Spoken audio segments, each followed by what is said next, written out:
저는 지금 서울 한복판 63층 회장실 앞에 서 있습니다.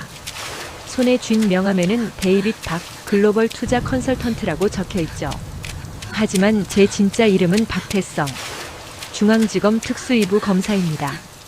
26년 전 오늘 저는 이 건물 지하 주차장에서 피투성이가 된 채 엎혀 도망쳤던 6살짜리 꼬마였습니다. 그리고 오늘 저는 그때 우리 가족을 지옥으로 몰아넣은 남자를 직접 무너뜨리러 왔습니다. 제가 여기까지 오는데 걸린 시간 정확히 9,490일. 단 하루도 잊은 적 없습니다. 1998년 7월 15일 밤 11시 32분. 제 인생이 완전히 뒤집힌 그 순간을 저는 아직도 생생하게 기억합니다. 대진건설 박용현 회장, 제 아버지는 서재에서 목을 맨 채 발견됐습니다. 유서엔 횡령 사실을 숨길 수 없어 이 길을 택한다고 적혀 있었죠. 하지만 그건 거짓이었습니다. 아버지를 그 자리로 몰고 간 건 20년을 함께한 최측근, 비서실장 최기철이었으니까요. 제가 그 사실을 알게 된 건 한참 뒤의 일이지만 그날 밤 우리 집 안방에선 더 끔찍한 일이 벌어지고 있었습니다.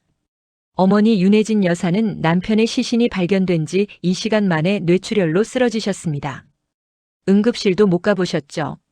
최기철이 집 전체를 봉쇄했거든요. 부검 절차가 끝날 때까지 아무도 외출 금지라는 명목이었지만 진짜 이유는 따로 있었습니다. 증거를 없애야 했으니까요.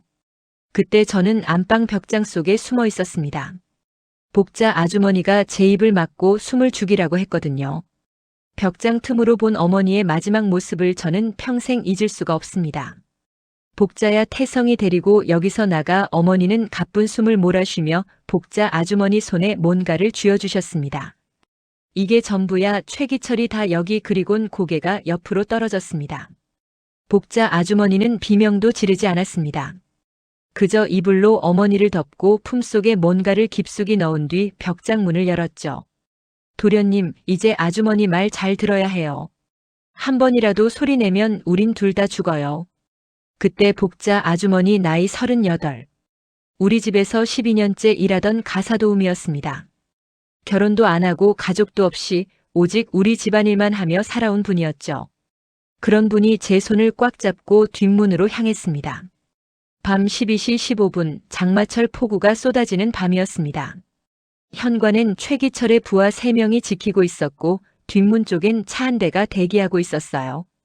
복자 아주머니는 주저없이 담을 넘었습니다. 2미터가 넘는 시멘트 담을 6살짜리 꼬마를 업고 맨손으로 넘은 겁니다. 저기다. 붙잡아. 누군가의 고함 소리가 들렸습니다. 뒤돌아보니 손전등 불빛이 우릴 쫓아오고 있었죠. 복자 아주머니는 신발도 벗어던진 채 골목길을 미친 듯이 달렸습니다. 맨발에 유리 조각이 박혔는지 피가 질질 흘렀지만 단 한 번도 멈추지 않으셨어요. 도련님, 눈 감아요. 다 괜찮아질 거예요. 아주머니는 숨이 넘어가면서도 제 귀에 계속 속삭였습니다. 전 그때 울지도 못했어요. 그저 아주머니 목을 꽉 껴안고 등에서 전해지는 심장 소리만 들었습니다. 새벽 4시 우린 용산역 화물 야적장에 숨었습니다. 복자 아주머니는 컨테이너 틈새에 절 밀어넣고 당신은 밖에서 망을 봤죠. 그때 처음 봤습니다. 아주머니가 품에서 꺼낸 물건. 검은색 만년필이었어요. 겉보기엔 그냥 오래된 필기구였지만 아주머니는 그걸 속옷 안쪽 깊숙한 곳에 꿰매 넣었습니다. 도련님, 이것만은 절대 빼앗기면 안 돼요. 이게 마님께서 목숨 걸고 지키신 거예요. 전 그때 물었습니다. 아주머니, 우리 엄마 죽은 거예요? 복자 아주머니는 대답 대신 저를 꽉 안아주셨습니다. 그 품에서 전 처음으로 소리내어 울었습니다. 사흘 후 우린 경상남도 무궁화 시장에 도착했습니다. 서울에서 400km 떨어진 소도시였죠.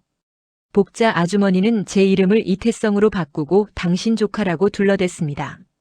시장 구석 6평짜리 쪽방에 짐을 풀고 다음 날부터 국밥집 설거지 일을 시작했어요. 하루 12시간 주 7일. 아주머니 손은 석 달 만에 주부습진으로 짓물러 터졌고 1년 뒤엔 무릎 연골이 다 닳아 절뚝거리게 됐습니다. 하지만 단 한 번도 제 앞에서 아프다는 소리를 안 하셨어요. 전 그 시장에서 초등학교를 다녔습니다. 아이들은 절 국밥집 조카라고 불렀죠. 학교가 끝나면 전시장 골목을 돌며 빈 박스를 모아 고물상에 팔았습니다. 그렇게 모은 돈으로 참고서를 샀어요. 복자 아주머니는 그런 저를 보며 말씀하셨죠. 태성아, 공부해야 해. 나중에 크면 내가 왜 여기 있는지 알게 될 거야. 그때 힘이 없으면 아무것도 못해. 전 그 말이 무슨 뜻인지 몰랐습니다. 하지만 고개를 끄덕였어요. 2004년 제가 초등학교 6학년 때였습니다. 시장에 새로운 경비원이 왔어요.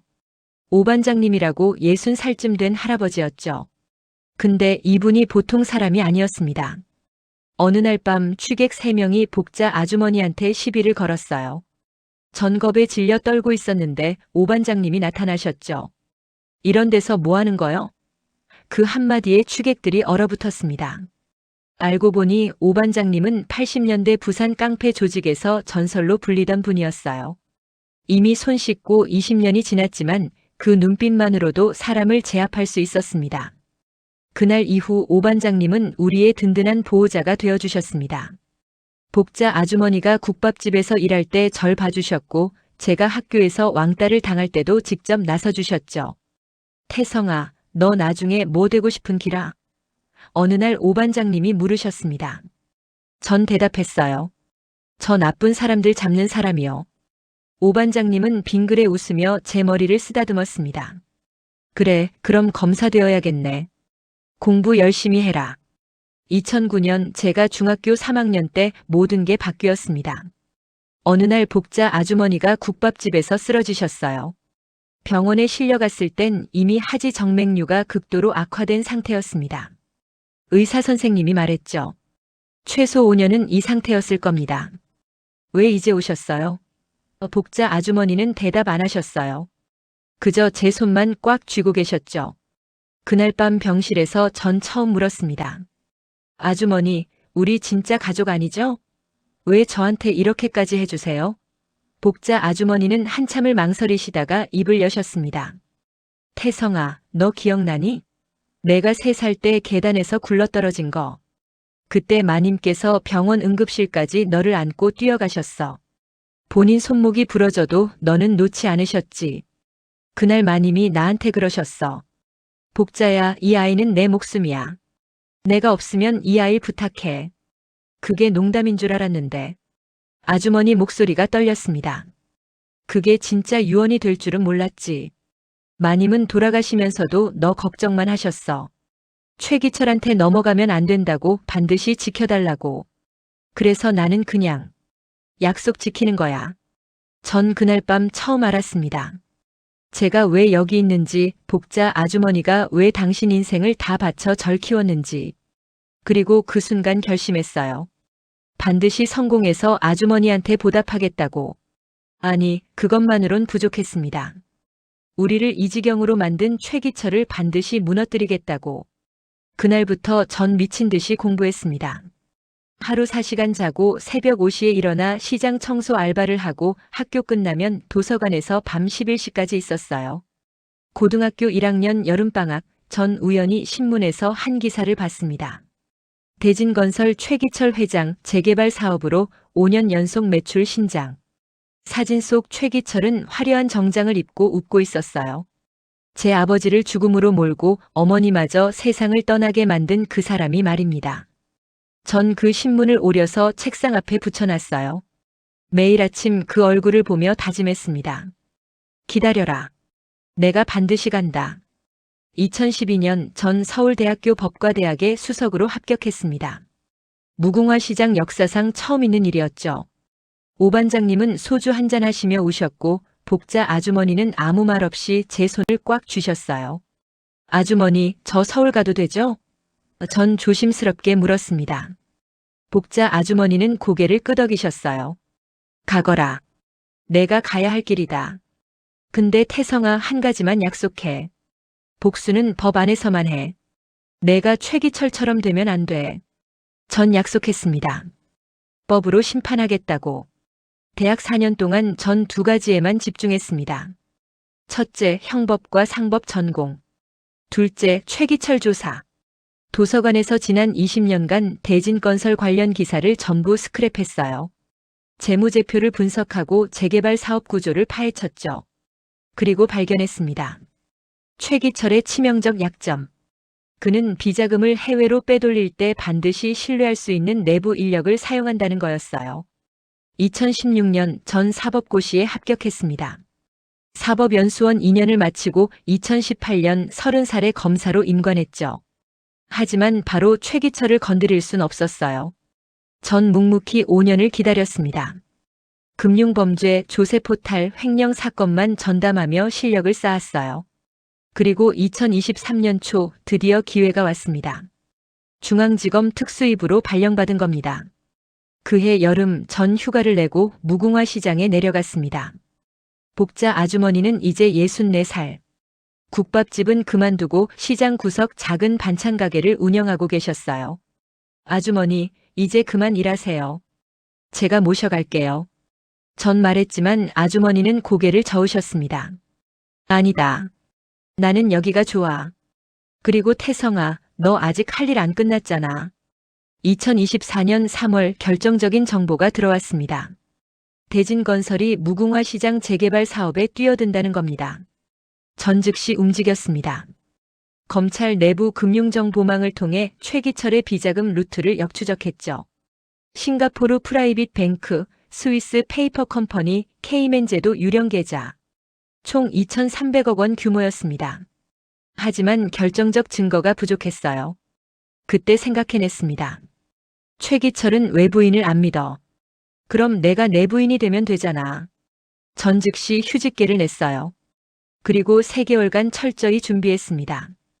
영어 억양 교정, 월스트리트 금융 용어 숙지, 명함 위조, 심지어 성형외과에서 쌍꺼풀 수술까지 받았어요. 2024년 7월 1일 전 데이빗 박으로 다시 태어났습니다. 골드만삭스 출신 투자 컨설턴트라는 경력을 만들었어요. 해외 유령 회사 3개를 거치고 가짜 추천인까지 섭외했죠. 그리고 대진건설 IR팀에 이메일을 보냈습니다.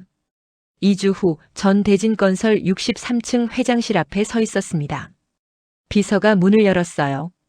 그리고 26년 만에 다시 봤습니다. 최기철을. 백발이 성성했지만 여전히 날카로운 눈빛. 반갑습니다, 박 선생. 앉으시죠. 최기철은 웃으며 악수를 청했습니다. 전 그 손을 잡았어요.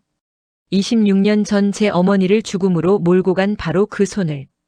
영광입니다, 회장님. 최기철은 만족스러운 표정을 지었어요. 근데 박 선생, 혹시 한국에 연고가 있으신가요? 심장이 쿵 떨어졌습니다. 아버지가 80년대 미국으로 이민 가셨습니다. 어릴 때 서울에서 잠깐 살았지만 기억은 거의 없네요. 최기철은 고개를 끄덕였어요. 전 가방에서 서류를 꺼냈습니다. 500억 원 규모 우선 투자 가능합니다. 단 조건이 있습니다. 투명한 자금 흐름 보장. 최기철 얼굴이 미묘하게 굳었습니다. 전 기회를 놓치지 않았어요. 물론 공식 루트 말고 다른 방법도 있습니다. 제가 이쪽 일에 경험이 좀 있거든요. 역외 계좌 운용입니다. 바로 그 순간 최기철이 낚였습니다. 박 선생 혹시 식사 한번 하시겠습니까? 전속으로 주먹을 쥐었어요. 걸렸다. 그 후 석 달간 전 최기철의 완벽한 신복이 됐습니다. 주 2회 골프, 월 1회 프라이빗 다이닝, 심지어 그의 생일 파티까지 참석했어요. 최기철은 절 완전히 신뢰했습니다. 박 선생 같은 사람이 진작 우리 팀에 있었어야 했는데 전 그때마다 웃으며 고개를 끄덕였어요. 속으론 구역질이 났지만요. 10월 15일 드디어 최기철이 움직였습니다. 박 선생, 케이맨 계좌 하나 만들어줄 수 있겠어요? 무궁화 프로젝트 자금 중 300억 정도를 좀 다르게 운용하고 싶어서. 바로 그겁니다. 제가 기다리던 순간 전 즉시 준비에 들어갔어요. 하지만 제가 만든 건 진짜 역외 계좌가 아니었습니다. 검찰 금융수사팀과 연계된 함정 계좌였죠. 11월 1일 최기철이 무궁화 시장에 내려왔습니다. 재개발 주민 설명회 때문이었어요. 전 서울에 있었지만 오 반장님한테 전화가 왔습니다. 태성아, 복자가 큰일 났다. 심장이 멎는 줄 알았어요. 재개발 반대 시위하다가 경호원들한테 밀려서 넘어졌어. 지금 병원인데 갈비뼈 2대 나갔다. 전 즉시 KTX를 탔습니다. 복자 아주머니는 침대에 누워 산소호흡기를 끼고 계셨어요. 태성아, 만년필. 빼앗겼어. 전 귀를 의심했어요. 응급실 올 때 옷 갈아입혔는데 최기철 경호원이 가져갔어. 온몸에 힘이 빠졌습니다. 26년간 지켜온 유일한 증거를 빼앗긴 겁니다. 그날 밤 오 반장님과 마주 앉았습니다. 반장님 끝났어요. 오 반장님은 소주잔을 비우고 말씀하셨죠. 태성아, 니는 26년을 준비했다. 만년필 하나 없다고 포기할 기가? 니 안에 진짜 증거가 있잖아. 니가 직접 모은 증거들, 그게 진짜 무기 아이가? 맞아요. 전 26년간 쌓아온 모든 정황 증거가 있었습니다. 11월 20일 전 복직 신청을 냈습니다. 중앙지검으로 돌아가자마자 특수위 부장님을 찾아갔어요. 부장님, 대진건설 최기철 회장 비리 관련 내사 신청합니다. 전 가방에서 두툼한 파일을 꺼냈습니다. 제가 직접 잠입 수사했습니다. 여기 최기철의 역외 비자금 계좌 내역, 무궁화 재개발 사업 관련 횡령 증거, 그리고 제가 직접 녹음한 대화 파일까지 있습니다. 부장님은 파일을 넘기다가 얼굴이 굳었어요. 박 검사, 혹시 이 사건 개인적 감정 섞인 거 아닌가? 전 진실을 말했어요. 부장님, 최기철은 26년 전 제 아버지를 죽음으로 몰아넣은 사람입니다. 하지만 제가 지금 하는 건 복수가 아니라 법 집행입니다. 부장님은 도장을 찍었어요. 12월 10일 압수수색 영장이 발부됐습니다. 오전 6시 전 직접 최기철 자택으로 향했어요. 초인종을 눌렀죠. 중앙지검 특수위부 박태성 검사입니다. 압수수색 영장 집행합니다. 최기철이 계단을 내려왔어요. 그는 절 보자마자 얼굴이 새하얗게 질렸습니다. 당신, 데이빗 박, 전 배지를 꺼냈어요. 아닙니다. 중앙지검 박태성 검사입니다. 1998년 7월 15일 밤 박용현 회장 사망 사건 기억하십니까? 최기철의 눈이 흔들렸어요. 저는 그분의 아들입니다. 그날 밤 복자라는 가사도우미와 함께 도망친 6살짜리 꼬마요. 26년간 준비했습니다. 최기철은 주저앉았어요. 그 만년필. 안에 뭐가 있었지? 전 차갑게 웃었습니다. 제 어머니께서 돌아가시기 직전 그 만년필 속에 마이크로 칩을 숨겨 놓으셨습니다. 그 안엔 회장님이 제 아버지를 협박하는 음성 파일이 고스란히 들어있었죠. 최기철은 부들부들 떨었어요. 그건 26년 전 일이잖아. 공소시효 다 지났어. 전 고개를 저었습니다. 살인교사는 공소시효가 없습니다. 그리고 회장님이 지난 26년간 쌓아온 비리만으로도 무기징역감입니다. 싱가포르 계좌에 2,300억 증거는 차고 넘칩니다. 압수수색은 12시간 걸렸습니다. 나온 증거만 박스 83개. 그리고 최기철 서재 금고에서 발견된 검은색 만년필 하나. 전 그걸 직접 증거봉투에 넣었어요. 12월 24일 크리스마스 이브 대진건설 임시 주주총회가 열렸습니다. 전 주주총회장 앞에서 체포영장을 집행했습니다. 최기철 특정경제범죄 가중처벌법 위반, 배임, 횡령, 살인교사 혐의로 긴급 체포합니다. 수갑이 채워지는 순간 최기철은 마지막으로 물었어요. 자네, 진짜 복자 그 여자 아들이었나? 전 대답했습니다. 아닙니다. 하지만 그분은 제 진짜 어머니보다 더 큰 사랑으로 절 키워주셨죠. 그 은혜 갚으러 왔습니다. 일주일 후 전 무궁화 시장에 내려갔습니다. 복자 아주머니는 퇴원해서 반찬 가게에 계셨어요. 전 큰 쇼핑백을 들고 갔죠. 아주머니, 이거 신어보세요. 안엔 고운 분홍색 꽃신이 들어있었습니다. 하지 정맥류로 휘어진 다리에 맞춰 특수 제작한 편한 신발이었어요. 복자 아주머니는 그걸 보고 우셨습니다. 태성아, 너 이제 네 아주머니. 다 끝났어요. 이제 꽃길만 걸어요. 오 반장님이 옆에서 껄껄 웃으셨어요. 그래, 이놈아. 잘했다. 전 고개를 끄덕였습니다. 26년. 길다면 긴 시간이었지만 후회는 없었습니다. 2025년 2월 최기철은 1심에서 징역 25년을 선고받았습니다. 대진건설은 법원 관리에 들어갔고 그가 쌓아온 모든 것이 무너졌어요. 복자 아주머니는 창밖을 보며 웃고 계셨습니다. 아주머니, 후회 안 하세요? 복자 아주머니는 제 손을 잡으셨습니다. 후회? 하나도 안 해. 너는 나한테 가족이었어, 태성아. 피 한 방울 안 섞였어도 너는 내 아들이야. 저는 그날 처음으로 복자 아주머니를 엄마라고 불렀습니다. 엄마 사랑해요. 복자 아주머니는 저를 꽉 안아주셨어요. 26년 전 그날 밤처럼요. 이건 복수 이야기가 아닙니다. 한 여자가 목숨 걸고 지켜낸 아이가 결국 그 사랑에 보답한 이야기입니다. 법이 정의를 실현한 이야기고요.